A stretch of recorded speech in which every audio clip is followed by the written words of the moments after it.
Don't you trust your self?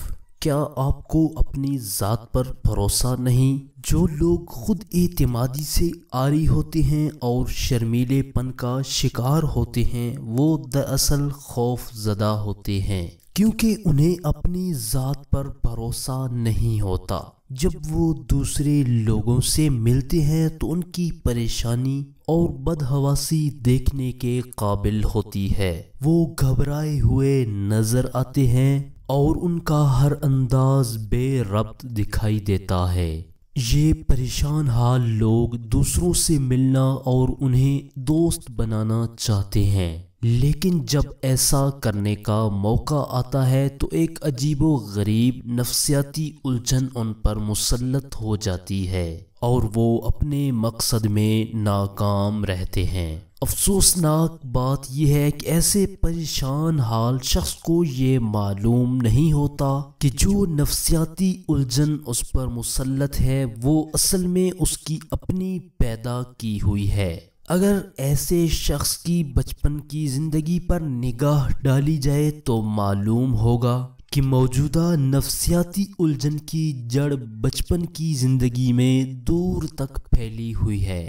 بچے کی عقل محدود ہوتی ہے، اسے یہ معلوم نہیں ہوتا کہ ایک واقعے کو اہمیت دینی چاہیے یا نہیں۔ بچپن کی زندگی میں معمولی سا ناخوشگوار واقعہ بھی بچے کو بہت زیادہ ناخوشگوار محسوس ہوتا ہے، چنانچہ اس قسم کا واقعہ بچے کے رویے پر اثر انداز ہوتا ہے اور اس واقعے کے اثرات زندگی کا ایک مستقل جز بن جاتے ہیں۔ بچپن میں انسان کی عقل محدود ہوتی ہے، اس لیے وہ نفسیاتی الجھنوں کے گڑھے میں گر جاتا ہے اور یہ الجھنیں اس کی زندگی کا جز بن جاتی ہیں۔ کچھ عرصہ پہلے تک نفسیات کے ماہرین لوگوں کو بتایا کرتے تھے کہ نفسیاتی الجھنوں پر قوت ارادی کے ذریعے قابو پایا جا سکتا ہے، لیکن آج یہ بات ثابت ہو چکی ہے کہ محض قوت ارادی کے ذریعے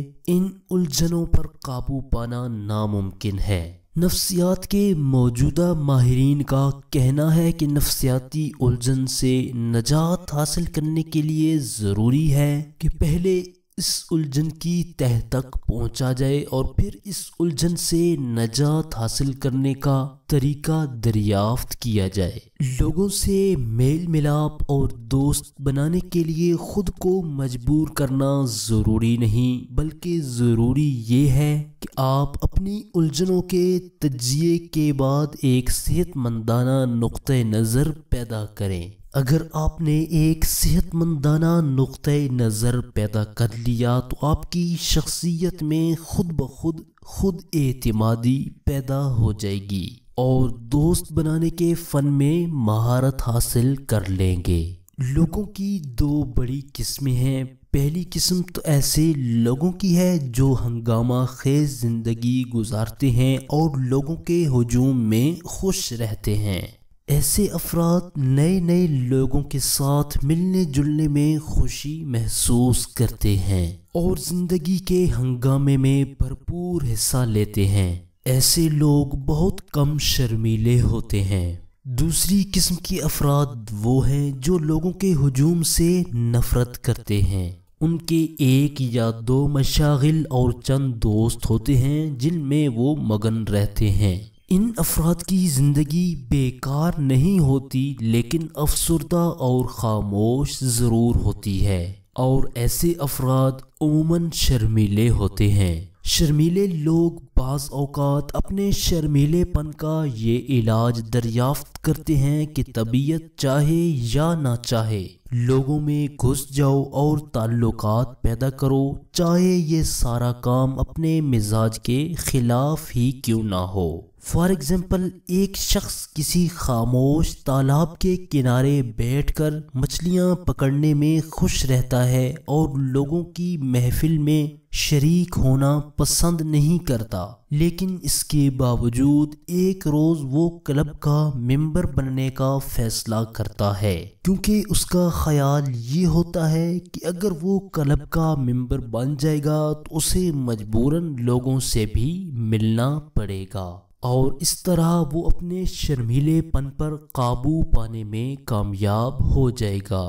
بٹ آئی سجسٹ یو کہ اگر آپ اپنے آپ کو کسی ایسے کام پر آمادہ کرتے ہیں جس سے نفرت ہو نفسیاتی اعتبار سے، تو یہ ایک اچھا فعل نہیں ہے، اور خاص طور پر تفریح کے معاملے میں۔